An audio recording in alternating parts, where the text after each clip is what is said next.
So I read somewhere success leaves breadcrumbs. I would say failure leaves breadcrumbs as the success because they're just two parts of the game. So what are breadcrumbs? They're small clues, small tidbits of information that you can see when you read about a millionaire's life, when you read about somebody who invented something.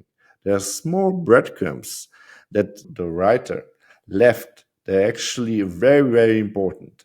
And if you try to dissect somebody's life by yourself, you will see that these breadcrumbs are actually the most important part because you can sense the direction, you can sense the way they were approaching things and how perhaps success wasn't or failure wasn't so linear. So what do I mean by that? It means that you should pay close attention not what people say, because when you listen to those millionaires or billionaires, they're often going to say the most important thing is to wake up early in the morning. Well, that's probably not the most important thing. Or the janitor who wakes up probably the earliest in the morning would be a billionaire, but he's not a billionaire. So that's probably not the most important thing. So, and then they say, oh, the most important thing is, read 15 books per week. Oh, that's probably not the most important thing in becoming ultra successful, ultra wealthy, or the librarians will be billionaires. So, no. But if you look at the breadcrumbs, you see that these people that are ultra successful have actually been on their success or failure path for a very long time. And they have persevered toughness. They have also tried to make use of what they've got, some knowledge, some people, networking, and that they also had a break after some time. There's also this era of failing, a phase of failing, which is of course natural to all of us. And then there's a small chance of success, small chance of luck. And this chance of luck was seized really, really greatly, really, really hardly by this person. And with the right skills from before and all the lessons of the failure, they kind of succeeded and lived happily ever after. Simple, right?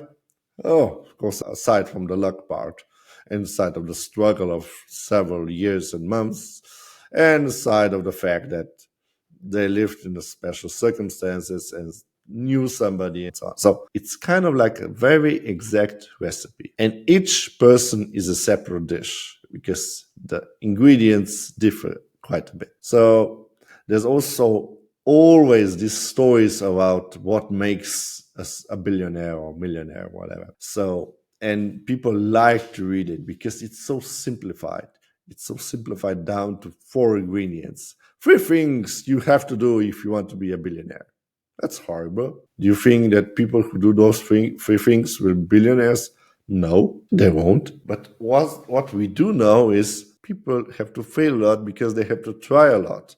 And when you do a lot of things, you gain invaluable knowledge about stuff. And then if you have the means and the opportunity and a little bit of luck and you know the right person, then you can seize up this opportunity. Is it simple? No.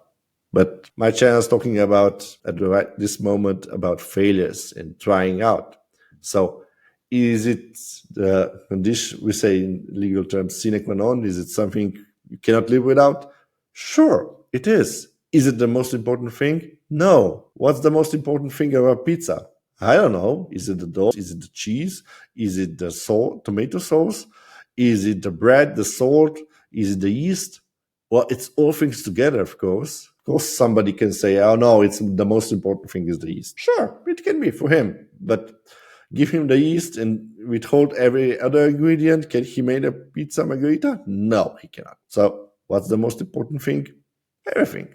Everything. I'm just saying that I'm focusing on one aspect of it. I'm not saying that's the most important aspect. I'm just saying that without this aspect, you cannot succeed because you cannot gain knowledge without it. So can somebody succeed without failing first? Well, they can be lucky in the first try. It's called beginner's luck. Is that plausible? Is that very possible? No, it's not. Usually you have to fail a lot in order to gain the knowledge, in order to experience a lot, in order to learn a lot about people and market circumstances, how things work, about technicalities. So Is it the most important thing? Yeah, not. Yes and no. You cannot go without it. We cannot go with it. It's not just a simple thing, one thing, but you cannot go without it. When you see breadcrumbs, you see aspects of the outputs, of the side effects of some actions, of some directions people took. Don't take them for granted as the golden nuggets. Take them as anything else. Aspects of learning.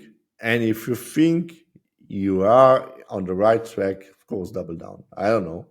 I'm not here to judge or tell you what to do. I'm just saying be careful.